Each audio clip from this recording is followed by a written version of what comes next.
Masquera say, Maria Zimbabwe, welcome to our channel Zim Confessions and Deep Secrets. Kana kari kitanga kukuya panino channel, please don't forget to subscribe.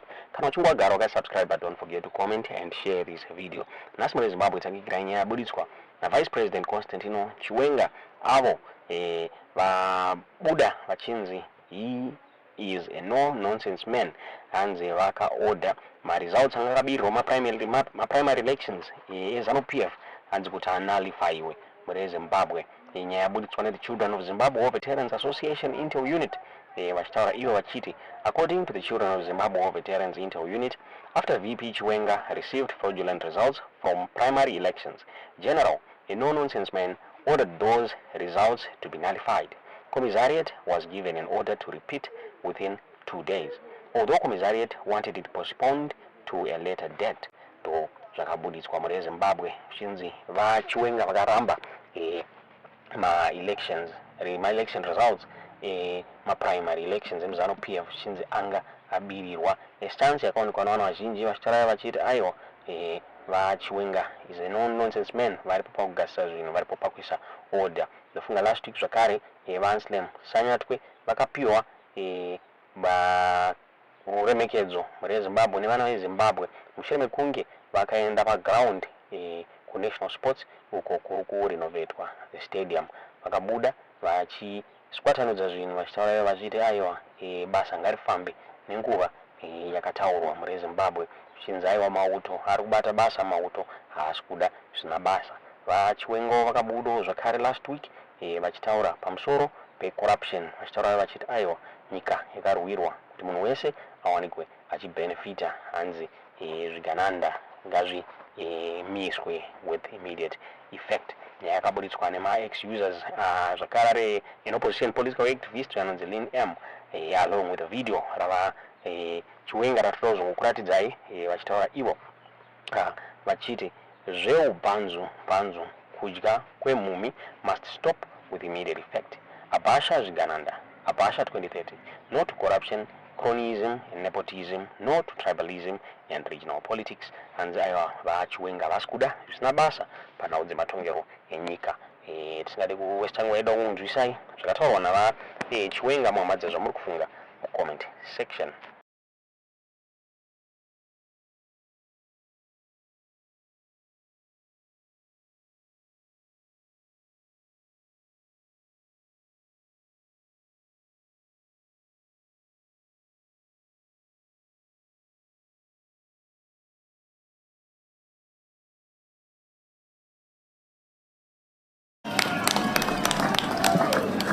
The wartime call urged us not to be greedy and selfish, not to be corrupt and egocentric, or to be narrow-minded and tribalistic. We all swore to a shared future in which everyone had a place on the table, a place in the sun for a culture of equal opportunity where every Zimbabwean served in equal measure. Zveubvanzu kudya kwemhumi takazviramba. Tiri kushuvirawo zvichafamba zvakanaka pana comrade wedu, comrade vakasungwa vari kuSouth Africa, comrade Nyoka yeMabhunu. Tinovanamatira tivashuvira zvakanaka mustruggle nerevolution yedu. Regai nditaure ndichiti pane dzimwe nyaya dziri kutaurika, vamwe vachiti sei zvichizodani, sei zvichizodani. Nyaya dziri kumakotsi kazhinji kacho dzinonetsa nokuti tikadzikomenda pamwe pacho tineta seta interfere. Saka dzimwe nguva we late, especially kunyika dzine rule of law nedemocracy sana South Africa, we let the law take its course without much interference. especially from people of interest. Ndofunga takaona vana Mutsvangwa vachikomenda kuti zvikazodai vana nyoka yamabhunu honai vasungwa zvazodani. That was very, very unprofessional and a very, very, it's just a sign, it was a show of someone who really doesn't understand how things work, but it's fine. Nyaya dzandoda kutaura pano nhasi pachannel yababa vedu Baba Mudiwa,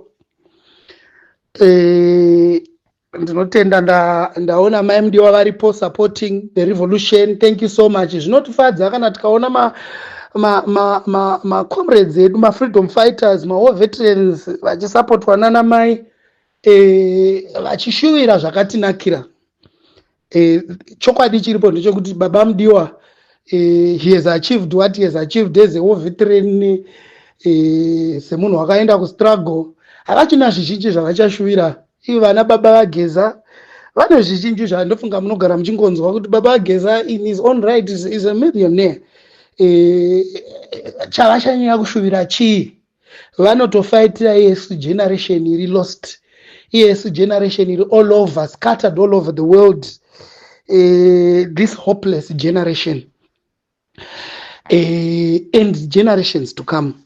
Kuti dai nyika yedu yanga itawo zvakanaka. Munoziva tinogara tichitaura kuti dzimweni dzenguva kana vanhu vakawana mukana wekumbopota vachiendawo kune dzimwe nyika vachindoona vachidzoka kumusha, ndofunga maonero edu angatisiyanei. Nhasi ndoda kutaura nyaya yaComrade Geza, ndichitenda basa guru ravari kuita, putting his life on the line. You know the regime in Harare zvavanogona kuita kana ukaratidza kuti you are a critic kana kuti kuma dissenting voices, they always crack down and either throw you in jail or zvimwe zvose zvamunoziva. Toda kutendai neshungu dzenyu dzekuti dai nyika yedu yamira zvakanaka, dai nyika yedu yaita zvakanaka. Toda kutaura pamusoro paGeneral Chiwenga. General Chiwenga has been a darling of the people, and he has genuinely saved the people of Zimbabwe, as far as I know, since he was Commander Defense Forces of Zimbabwe. Vakava part of the process yekubviswa kwaVaMugabe. Vamwe vari kuti imi muri kutaura zvokuti muise General Chiwenga pachigaro ndemhaka yei, uye muri kutumwa naGeneral Chiwenga. Hapana munhu ari kutumwa naGeneral Chiwenga. Vanhu vari kutumwa nepressure yepoverty iri kuZimbabwe. Vanhu vari kutumwa nepressure yema-difficulties ari kuZimbabwe. Vanhu vari kurwadziwa nemamiriro akaita healthcare system yedu. Vanhu vari kurwadziwa nehama dzavo dziri kuti dzisingafani kufa, dziri kufa. Nekuti kuzvipatara hakuna zvakakwana, hakuna zviriko. Maroads acho tiri kungomaona. I was privileged to travel to Victoria Falls by road. I don't even know if it's a privilege. I'm not sure, given the state of that road. Talk of the taxes that our people are having to pay. I think Zimbabwe is the most burdened in terms of taxes in Africa, even beyond. And unfortunately, we don't know where that money is. I'm not going even to talk of the capacity utilization in our industries. I'm not even going to talk of the education sector. It's everything is just a catastrophe. Saka tiri kutiwo General Chiwenga vakatiratidza kuti havasi greedy. General Chiwenga vakatiratidza kuti it's not about him, because ndo dambudziko rataita kuZimbabwe. Munhu wose uona pane opportunity yechigaro chokuva mupolitics nokutungamirira nekutonga, uri kuona kurya. Haasi kuona kuti there are millions of people who look up to them. Saka pana General Chwenga tichitaura zvinhu zviri mupublic domain, kwete zvokuti ini ndiri kugadzira nyaya, zvinhu zvokuti General Chwenga was offered by President Mugabe kuti uyu wamuri kutiise unoda massive hand holding uyu. He can't do it at the forefront himself. He needs someone.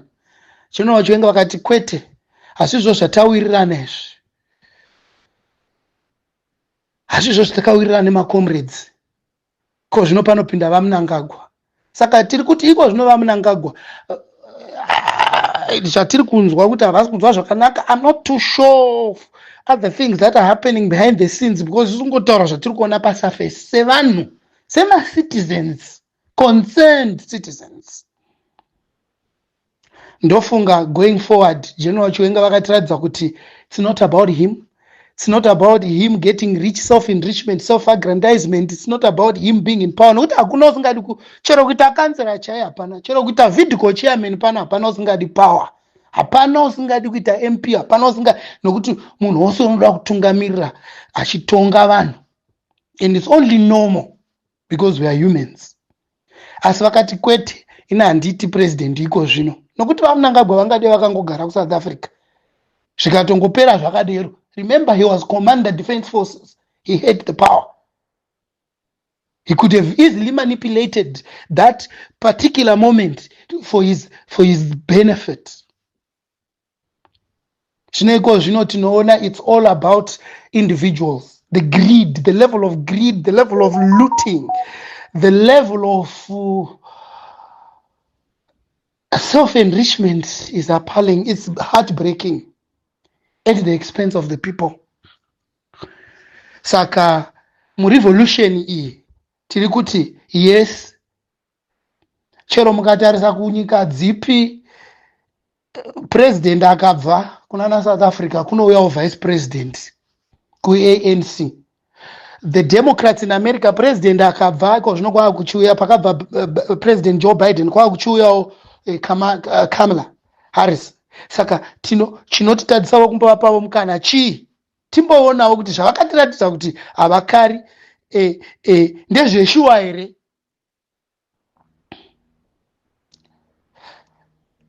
Ndofunga nyaya yecorruption iri muZimbabwe takanzwa mukuru weZACA achitaura, Mai Matanda Moyo, kuti over $1.9 billion is being looted.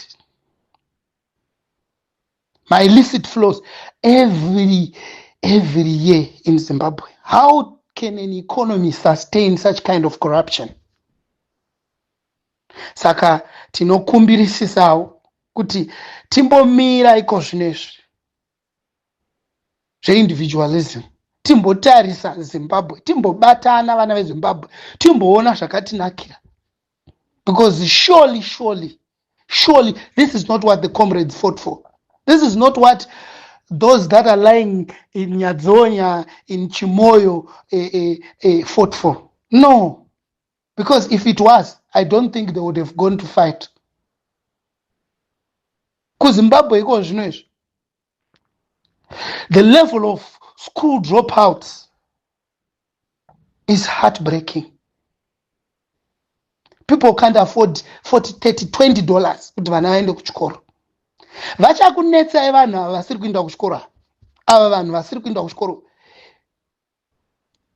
vari kuita zvamadrugs. Vachakunetsai mangwana ava. Iyemi vacho muri kuramba muchiti toda kuti zvirambe zviri mumba medu tichingotonga tiyesu. Vachakunetsai. Saka ndizvo zvandangoti nditaure nhasi. Mwari ari mubatsiri wedu. We are hoping that the situation in Zimbabwe is going to change very, very soon for the betterment of our people. Vari kutungamirira, vari kutonga, nzwiraiwo vanhu venyu tsitsi. Tinoti pamberi navageza, pamberi nevana vemuZimbabwe, pamberi nekusunungura Zimbabwe, pasi nezvigananda zvose izvo zviri kuondonga nekuba upfumi hwese hwenyika. Fambai Mazimbo, fambai.